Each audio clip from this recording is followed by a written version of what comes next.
باللہ من الشیطان الرجیم بسم اللہ الرحمن الرحیم۔ السلام علیکم ناظرین، میں ہوں آپ کا میزبان Mirza Nadeem Baig, programme views on news with Mirza Nadeem Baig میں۔ ناظرین محترم، آج 7 جنوری ہے اور جمعرات کا روز ہے۔ جمعرات کے روز کے خبرنامے کے ساتھ آپ کی خدمت میں حاضر ہوں۔ جیسا کہ آپ جانتے ہیں کہ ہمارے خبرنامے میں اسپین، یورپ اور دوسرے ممالک کی خبریں بھی شامل ہوتی ہیں۔ اسپین کے صوبہ کاتالونیا میں آج رات 12 بجے سے 10 روزہ نئی پابندیوں کا آغاز ہو چکا ہے۔ یہ پابندیاں 17 جنوری تک برقرار رہیں گی۔ پابندیوں کو یقینی بنانے کے لیے شہر کے داخلی اور خارجی راستوں پر موسس دے اسکوادرا کی 280 چوکیاں بنائی گئی ہیں جو غیر ضروری آمد و رفت پر قابو پائیں گی۔ ٹرینوں کی آمد و رفت کو بھی کنٹرول کرنے کے لیے پولیس کی نفری موجود ہے۔ 400 اسکوائر میٹر تک کی دکانوں کو کھولنے کی اجازت ہے، جبکہ بڑی دکانیں اور شاپنگ مالز مکمل طور پر بند رہیں گے۔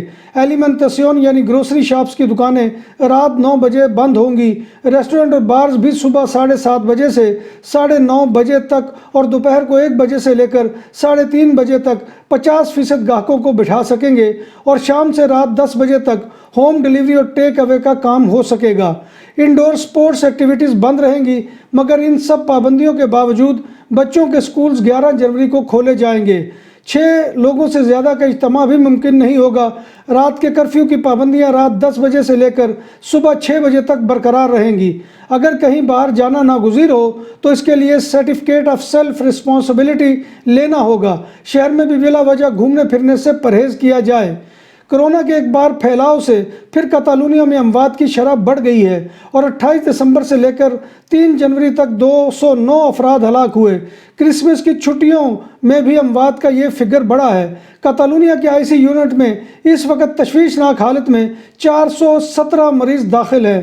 4 جنوری کو کاتالونیا میں 4000 سے زائد کیسز رپورٹ ہوئے، جن کی تعداد 4100 تھی۔ کاتالونیا میں کرونا وبا کے ایک بار پھیلاؤ کا اندازہ اس امر سے لگایا جا سکتا ہے کہ روزانہ 100 مریض ہسپتال میں داخل ہو رہے ہیں جو کورونا پازیٹیو کا شکار ہیں۔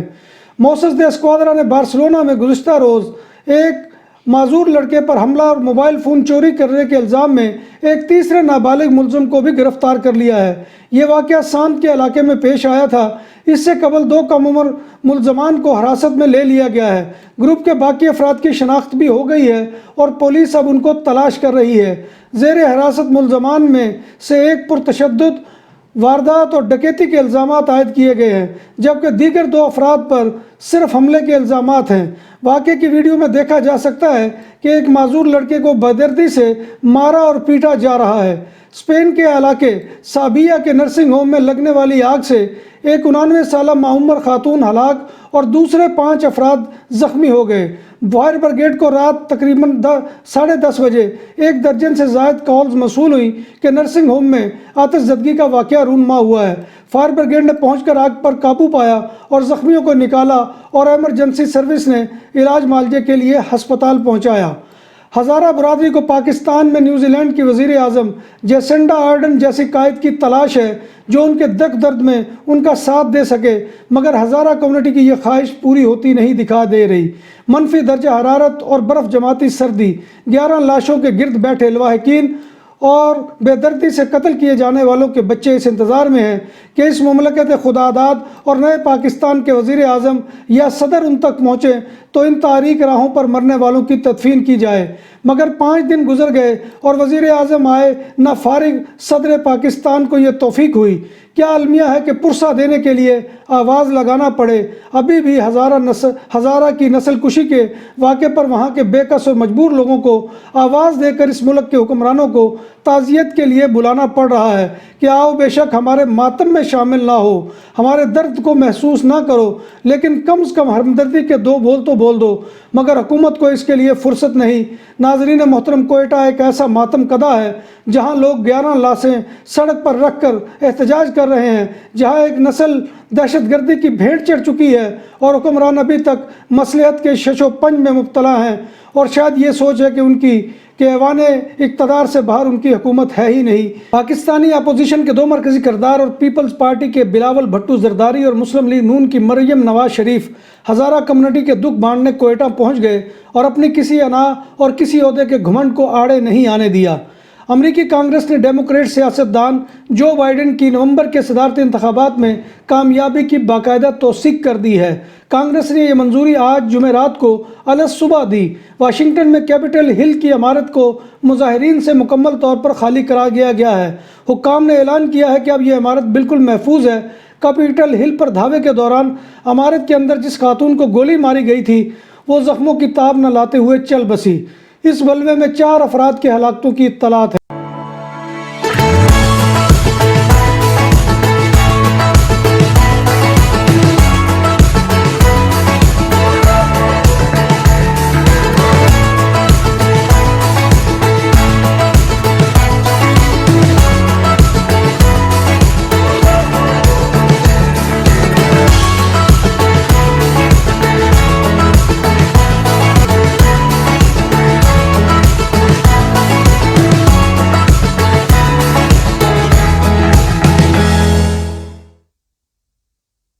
اقوامی تنظیم برائے مہاجرین IOM نے کہا ہے کہ لیبیا کے ساحل پر 79 غیر قانونی تارکین وطن کو بچا لیا گیا جبکہ 8 لاپتہ ہیں۔ غیر ملکی خبر رساں ادارے کے مطابق IOM نے ایک ٹویٹ میں کہا ہے کہ لیبیا کے کوسٹ گارڈ ریسکیو آپریشن کے دوران 79 تارکین وطن جن میں 13 خواتین اور 7 بچے بھی شامل ہیں کو ساحل پر بحفاظت پہنچایا اور اب ان کو طبی امداد دی جا رہی ہے اور لاپتہ افراد کی تلاش جاری ہے۔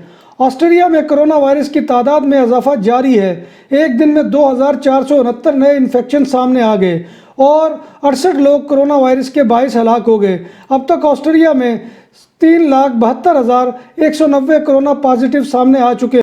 2020 میں برطانوی کاروں کی فروخت تقریباً دہائی کی سب سے کم ترین سطح پر پہنچ گئی۔ صنعتی اعداد و شمار کے مطابق کرونا وائرس کے پھیلاؤ اور بریگزٹ کی غیر یقینی صورتحال کی وجہ سے طلب کو شدید نقصان پہنچا ہے۔ ناروے الیکٹرک گاڑیوں کی مانگ رکھنے والے ممالک میں پہلے نمبر پر آ گیا۔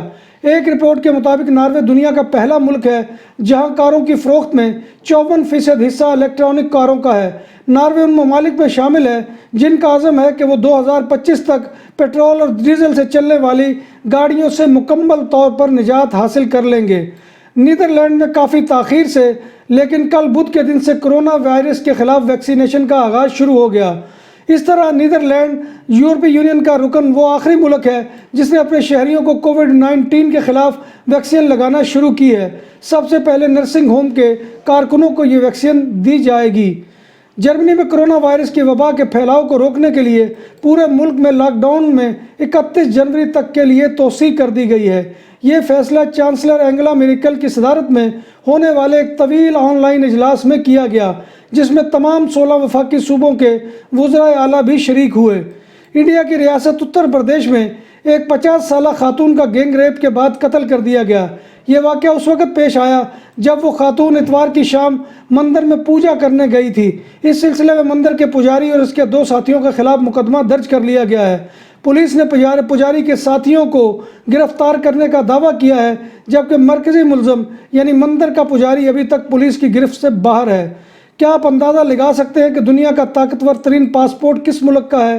اگر آپ کا جواب امریکہ، برطانیہ یا کوئی اور مغربی ملک ہے تو یہ بالکل غلط ہے۔ در حقیقت دنیا کا طاقتور ترین پاسپورٹ جاپانی شہریوں کے پاس ہے۔ جاپان کے شہری 191 ملکوں میں بغیر ویزا سفر یا ایئرپورٹ پہنچتے ہی ویزا حاصل کر سکتے ہیں۔ اس کے بعد سنگاپور دوسرے نمبر پر ہے جس کے شہریوں کو 190 ممالک میں یہ سہولت حاصل ہوتی ہے، جبکہ جنوبی کورین پاسپورٹ 199 ممالک کے ساتھ تیسرے نمبر پر ہے۔ فہرست میں اٹلی، فن لینڈ، اسپین اور لگزمبرگ کے مشترکہ طور پر چوتھے نمبر پر ہیں جن کے شہریوں کو 188 ممالک میں یہ سہولت دستیاب ہے۔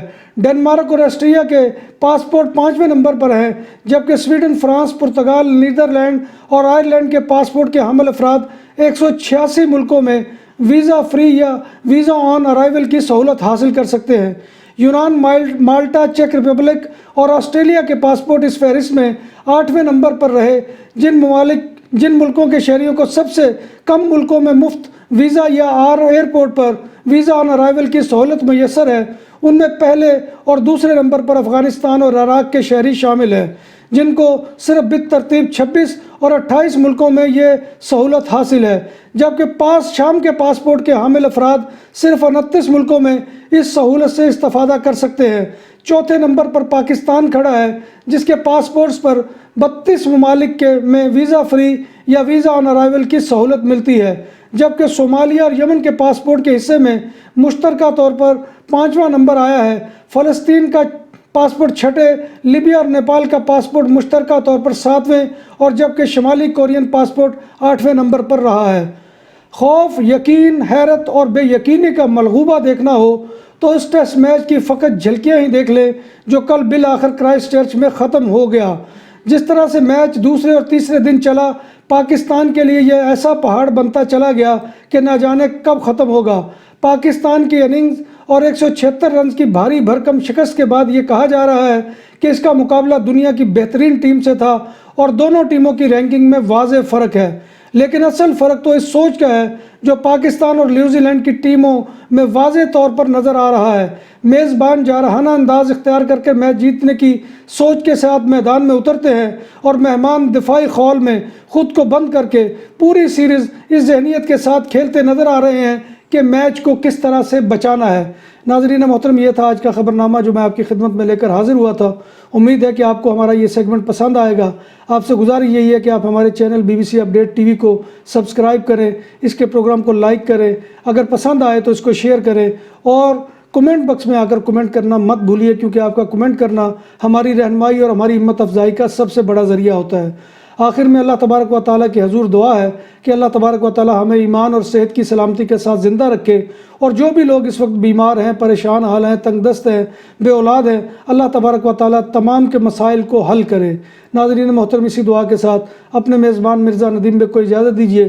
انشاءاللہ کل نئے پروگرام میں نئی خبروں کے ساتھ آپ کی خدمت میں دوبارہ حاضری ہوگی۔ تب تک اللہ حافظ۔